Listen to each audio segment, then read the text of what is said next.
Hoje é dia de TBT, Furoshiki Lovers. A história do furoshiki começou através dessa foto para honrar a minha origem, a minha ancestralidade. E a minha avó, por parte de mãe, de vez em quando ela enviava alguns mimos embalados no furoshiki para mim. E essa memória da minha infância é o início da trajetória da história do furoshiki. Após me graduar em desenho industrial pela Universidade Mackenzie, eu prestei uma bolsa de estudo que é oferecida pelo governo e eu embarquei para Kobe, justamente no ano que ocorreu o maior terremoto de Kobe. Foi um ano de muito aprendizado, mas também foi o momento da busca da minha identidade como brasileira ou japonesa, mas foi em Kobe que eu desenvolvi a minha pesquisa, a minha especialização na embalagem tradicional japonesa. E após retornar ao Brasil, eu fui conversar com o meu querido mestre, que foi professor no Mackenzie, e na atual ocasião ele era o coordenador do curso de design da Faculdade de Belas Artes, conhecido como Professor Edi. O professor Edi foi o responsável para eu me tornar acadêmica, ou seja, professora do curso de design. Mas ele também foi o grande incentivador para que eu ingressasse no mestrado para concretizar o conteúdo que foi pesquisado no Japão, e o tema da minha dissertação foi a influência do ideograma no desenho da embalagem japonesa. No ano de 2008, nós celebramos os 100 anos da imigração japonesa e, na ocasião, eu proferi a primeira palestra sobre o furoshiki, mas eu senti a necessidade de compreender melhor a história e a cultura do furoshiki do Japão, e eu embarquei para Kyoto para pesquisar sobre a história do furoshiki. Foi quando eu visitei a loja Musubi e conversei com a Yamada Etsuko a respeito do universo do furoshiki.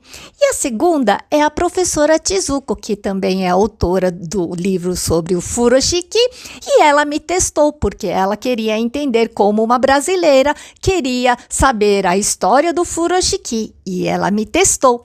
E a terceira é uma loja onde havia todo o acervo histórico do furoshiki, mas infelizmente não pude visitar porque estava fechado, e assim eu retornei para o Brasil.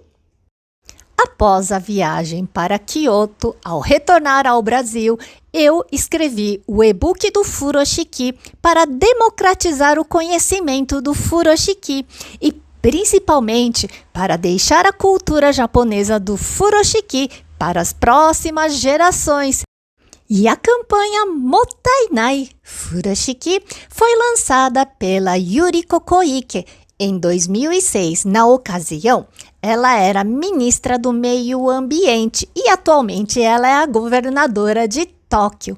E a campanha consistia nos 3 R's: reduzir, reutilizar e reciclar o furoshiki, porque o furoshiki havia perdido sua popularidade no Japão decorrente ao surgimento das sacolas plásticas, das sacolas que eram muito mais práticas. Então a Yuriko Koike lançou essa campanha para tentar resgatar o furoshiki, mas substituindo as sacolas plásticas.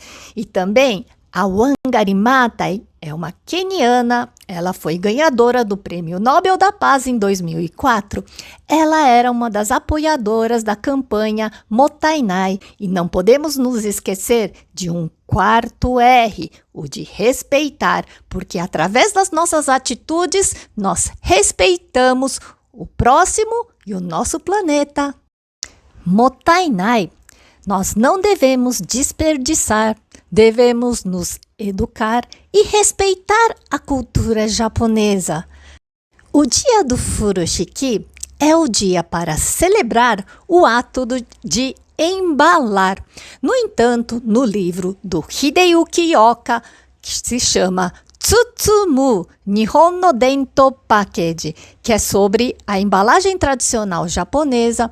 Ele cita que o ideograma Tsutsumu vem da origem da vida humana, ou seja, da mãe que embala o seu feto, que representa o amor e a vida.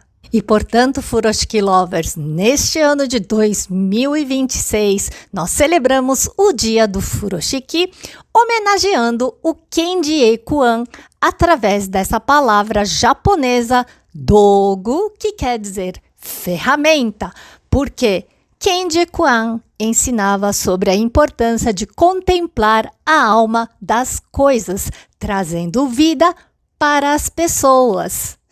E o nó mágico do Furoshiki, do coração e da razão, embala o amor pela vida e ensina sobre a sabedoria para cuidar da natureza humana. E, portanto, Furoshiki Lovers, não esqueçam de seguir o seu coração. Sayonara!